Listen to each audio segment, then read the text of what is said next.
Parlement debout. Samedi, à toi, la marche. Et on va échanger ni la gare centrale. Si on change le système, parce qu'à mi-temps, on m'a été dans la vie. Tu as remarqué, à Parlement debout, la majorité va combattre. La marche va cater. Donc, on a un système en liste. Oui, il y a marché. Mais tu sais, samedi. Il y a une formation. Mais que les sous-bassons ne sont pas. Je ne sais pas si on a maman. On ne pas moi ma solo. Parce que je vais pour l'information. Pas empêcher de faire Kaimbi. On a un service à renseignement militaire à voyager.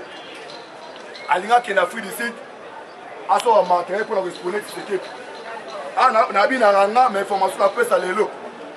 Après, on a les lots, on a été pour en difficulté. Renseignement 00213 bar BP 68 S bar 19 bar 02 bar 020 bar Médis Campal. Nous avons foutu formation et ça service à renseignement à Ouganda. À comprendre dernier cartouche à Kaby. Nous tenons vous informer en urgence l'information à notre possession de la stratégie machiavélique du FCC contre les pouvoirs en place, à l'occurrence le chef de l'État. En effet, il ressent que le pôle du FCC arrête des stratégies dont l'une est militaire et l'autre politique. Parce que le dernier cas de plan militaire ou politique. Mathieu Basseli. Mathieu Basseli, nous avons livré formation Ouganda. Nous avons contre-attaqué le régime à Ouganda. Le passage du premier ministre israélien Benjamin Netanyahu. Le premier ministre Israël a gagné en Ouganda. Et a commis pourquoi il est en Ouganda? Pourquoi Moustapha Nazoya? Le passage du premier ministre israélien Benjamin Netanyahu en Ouganda, juste après son tête-à-tête avec le président américain, était hautement crucial pour l'avenir des intérêts juifs tous. Avant hier, il tombe. Donc, pour dépêcher, il faut qu'il t'en Ouganda. Le premier ministre d'Israël a été en Ouganda. Il a Museveni. Pour l'intérêt en juif, dans tout.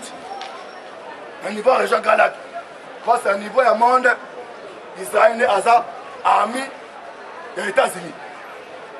De cette rencontre, il a été signifié au président ougandais que le président américain avait demandé au premier ministre israélien de revoir les enjeux de leur coalition. Juif toute. Dans laquelle les nouvelles politiques, contrairement à ce que les piliers du système du peuple Kagame et M. Joseph Kabila ont monté jusque-là, et touchera les intérêts respectifs de la coalition. Plan O Kabila, Namusena, Kagame Bachaki, coalition entre Juifs, Nabatouti et coopérative Bango. Alors il faut que préserver ni Nangozakoya. Il n'a pas viva. Le premier ministre israélien est venu rencontrer le président Museveni, grand parrain du système, pour lui montrer la situation et lui dire de tout mettre en œuvre pour assurer leur avenir. Si Museveni Boy, Kabila a compris que Aïza traditionnel, il faut jouer le tout pour le tout. Alors, c'est cohabiter là, Paul Kagame, intérêt entre juifs, n'a pas tous les aperçus. Yo ça l'effort qui t'a qu'on a dans cette d'ailleurs t'as la carte c'est ça boy. Ah on comprend appelé ba nettoyer ah John Numbi a réquité banane. La belle formation de l'eau au pénal mais ça là biloko c'est on comprend le tout. John Numbi arrêté banane. Ba béa rouge, tu n'es chada ba que non, ça me go toucher Albert Yuma. Trop par exemple ah, tout service à renseignement ougandais a livré une formation. Ah, c'est très attentif aux zones. Il a été clair pour le président Museveni que Paul Kagame et Joseph Kabila étaient les deux dangers pour la survie de leur coalition au plan international et qu'il fallait dans tous les moyens les écarter au risque de tout perdre. Coalition entre juifs, Nabatouti, Bali Batouali, on va faire le plus danger.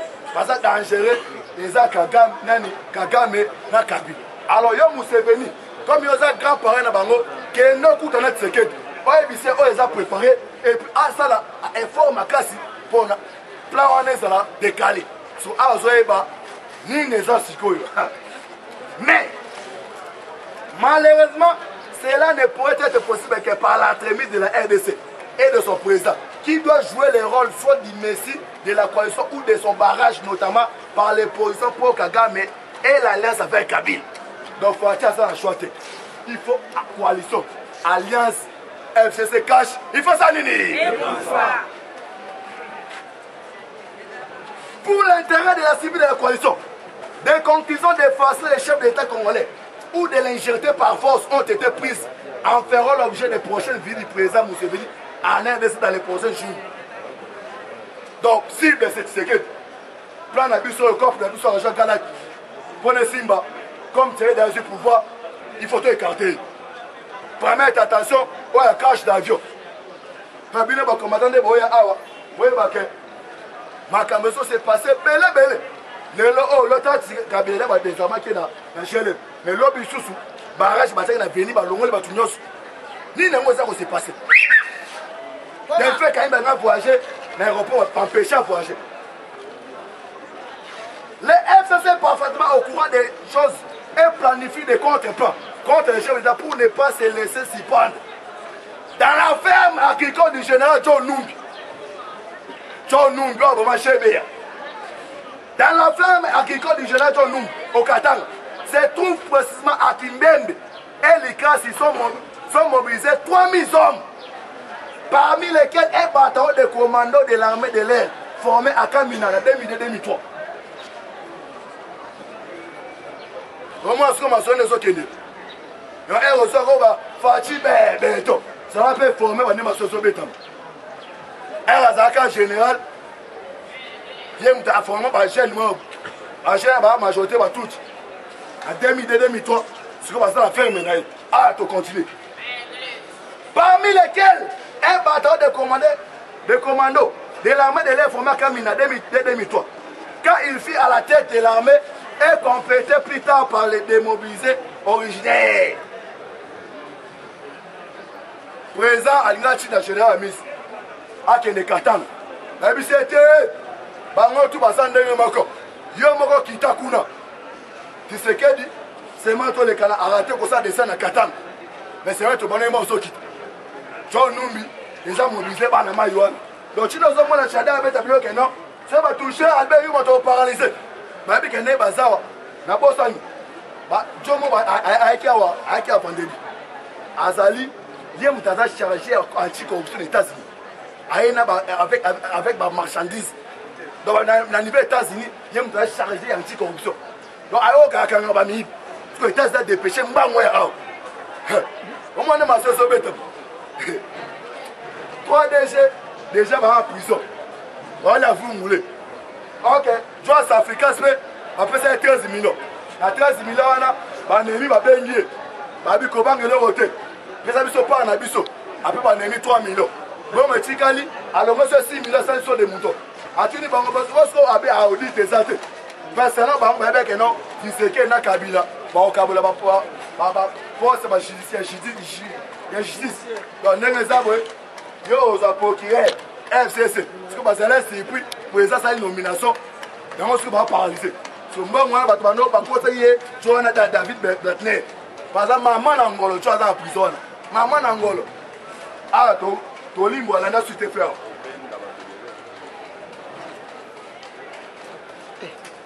Dans la ferme agricole du général John Numbi au Katanga, c'est tout précisément à Kimbembe et Likas sont mobilisés 3000 hommes, parmi lesquels un bataillon de commandos de l'armée de l'air formé Camille 2002-2003.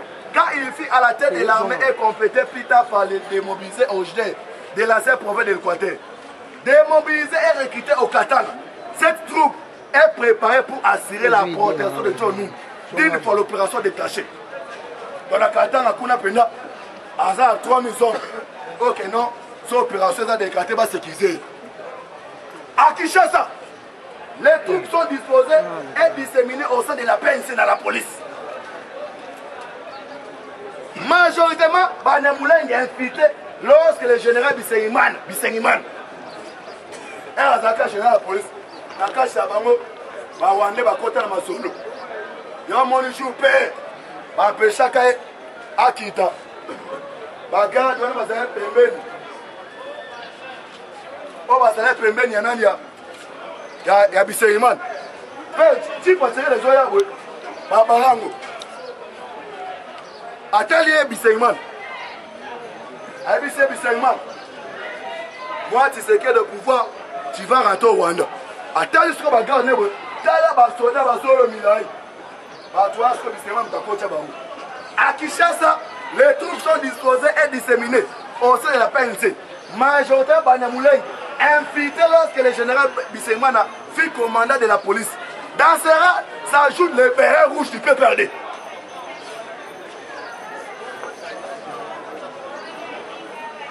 Intégré sur ordre de Jean par recommandation de Mopa Sakal, à l'époque, à ministre intérieur. Dans la nuit du jeudi, le 23 janvier à Kaleni, dans la nuit du jeudi 23 janvier à Kalemi, à provenance de la Tanzanie, une cargaison de matériel militaire avait la complicité du gouverneur de la province de Lualaba, Mulisha Mouyej, et du Tanganyika Zoé. Cargaison Uchi et Koti. Oh Lualaba, Mulisha Mouyej, Moussousou, Zoé. Tu répétais bien, la nuit, il y a le 23 janvier à Kalemi, et aussi Tanzanie. Une cargaison de matériel militaire avec complicité du gouvernement de la province de Lualaba, Tanganyika, M. Mouyej et M. Kabila. Cet approvisionnement en armement dans qui il était dans l'intention de déclencher les opérations. Si M. Albert Youma était limogé et mis à la disposition de la justice. Les grands Katanga et les terrains, tout devra commencer par la sécession de cette partie du Est, suivi du Nord Kivu et Sud Kivu. Manema il tourne par les Banamouleng. Chadari, avec Chibok et Nengezabe, c'est Simbi, avec Yuma, par exemple, d'abord ça la planif, Babengi John Noum, avec Azar Tomi Babo, Babengi Tanzanie, Tanzanie Kochi Babo, et Kochi en Luala, et c'est Régis Moïse-Zali, Nao Tanganik, Zoé. So, awa. La composition de l'équipe chargée des titres, analyse et planification de ces multiples actions. Et c'est né en deux groupes. Parce que les groupes, les amis, on va s'appeler. Premier groupe, bureau stratégique global. Le bureau stratégique global. Pendant le numéro 1, général Didier Toumba. Honorable Jeannette Kabila. Professeur Mopa Sakal. Evariste Bochab, Caleb Moutom, Marseille Ticham, Adolphe Louman, Ramazan Chadar, François Olenga, Martin Kanga et Azaria Sougoubeo. Premier bureau stratégique global. Viva! Viva! Moi, je suis qui dit, je vais un parlement du savoir. Je vais à l'université. Ah, tu sais la masse sécurité. Tu peux se mentir, aussi pas mentir, on peut s'y mouton. Intellectuel pas comprendre. Tu sais, un escalier à 5 ans, on doit payer ça en mot. Pendant plus d'informations. C'est ça, bon, oui. On va voir un président, ça va brancher. On va faire un mois de Zoani. Mais à ce moment, vous avez au courant que vous avez l'eau. Donc, bien, moi, l'idée Toumba, Jeannette, Mopa Sakani, Bochab, Caleb, Marcel Louman, Ramazan, François Olenga, Martin Kanga et Azaz Sougoubeo. Deuxième réseau restreinte. Deuxième réseau, Didier Toumba, Jeannette Kabila, Mopa Sakani, Marseille Chambou, Caleb Moutombo. Les déplacements suspects à observer ces derniers jours de certains des membres de ce bureau restreint est à prendre au sérieux par le président de la République, surtout celui de M. Caleb Moutombo, qui a tenu multiples réunions stratégiques à Kampala. Dira le passage de parrain de l'AFTEL pour discuter de la veille de la coalition. À Kenya sous Kampala. Caleb Wana. Donc, franchement, on a fait ce ordre de la jeunes. Mouta Bimaté. Mouta Bimaté.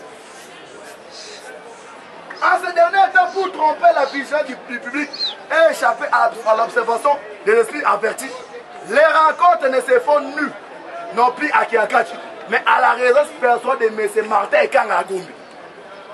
Kabila Timbali qui c'est qu'elle espionné à niveau à Kingakat. Na GLM. Ma délocalisation liée à ça Renault. Et comme la Kachanda comme Martin quand on a gommé. Va du Comment on a projeté le bête à Maka? Moi projeté le bête à Maka. Dans Timbali qui est à Kingakat, on Timbali la biso. Na GLM ma délocalisation liée. Donc Martin quand Renault ça les pas na ndako na gommé. Où se réunissent deux à 3 fois par semaine, souvent à la tombe de la nuit, dans lesquelles prennent aussi part les proches et conseillers et collaborateurs du chef de l'État. N'a traite Moussou Bazawana. Au moins, nous sommes bêtes. Un bateau Panchama solo, yo mouta un solo télémibou.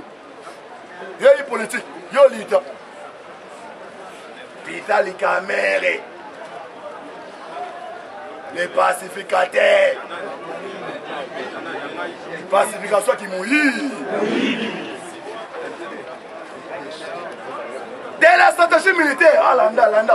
Je ne sais pas calme comprendre. Puis là qu'on a bêché, on a fait un mouton pété. Sous ce arangère, on va attendre 2 mois.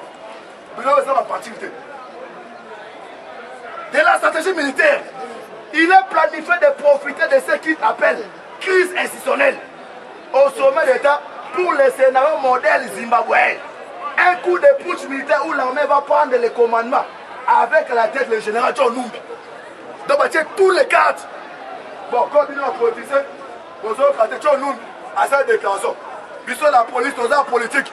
Tout le monde dit que la Mouka, MCC, Crash, vous n'avez pas de battre puis armée, donc quand on a mis contrôle pour l'instant, bon, on est béton. Donc tous les plans, la pression pour les politiques, la pression pour les militaires. Dans la bataille, c'est la stratégie militaire. D'accord? Android, on se retourne, mais il y a ce que bilan quoi, ça soit mort. Comment différence?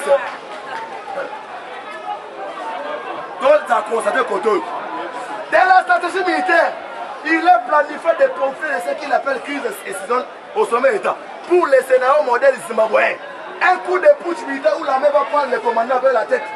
Déjà, John Numbi, conseiller spécial Kalev, Premier ministre Azat Roubero, suivi de tous les généraux. On a bêti ma solo. Donc, putsch et bête. John Numbi aussi contrôle la Manamaka. Kalev. Conseiller, côté Premier ministre Roubero. Dès la stratégie politique, il s'est décidé la préparation et l'introduction par la présidente de l'Assemblée nationale d'une pétition de la faille au sommet de l'État par l'article 159 de la Constitution pour demander la démission du président de la République pour incompétence. Et c'est malgré les récentes nominations dans la page judiciaire. Parce qu'ici, négliger ces informations serait suicidaire. On comprend ma sonne au béton. Mais Dieu merci, Fatih Béton, Azamouan Nadjam, Baplatou Borosal, Nakata Maye, vous savez venir à affaire à suivre. De vous dire l'autre. Abou! Eshima, votre magazine qui bat au rythme de l'actualité. Une réponse à vos besoins en information, un éclairage dans divers domaines. Impartial, documenté, instructif. Eshima au cœur de l'info. Retrouvez la nouvelle édition. Exclusivité. Sakombi Molendo, le réformiste qui vient stopper l'hémorragie, suspension des fonctionnaires peu intègre, numérisation des titres fonciers et climat de confiance avec les collaborateurs, le nouveau gestionnaire des terres congolaises fixe les nouvelles règles de jeu. Focus, Lambert Mindi, Omalanga, le souverainisme comme un dogme. Redressement délaissé, Tomaluaka Losenjola, l'homme de la situation. Dossier Eshima, fini les vacances, vive les rentrées. De la politique au judiciaire, en passant par les scolaires, les derniers trimestres de l'année 2019 en RDC est décoiffant. Économie, BCC, un cadre des rétrocommissions et détournements à passer au peine fin. Découverte, Claude Ibalanki et Colomba, les coordonnateurs du MNS au centre de l'action de Félix Tshisekedi dans le Grand Lac. les dialogues et pourparlers en RDC qu'en tire le peuple. Tchubaou, la clé de la mythologie kassaïenne. Retrouvez l'intégralité du magazine Eshima dans les kiosques. Eshima Magazine, un nouveau standard d'information.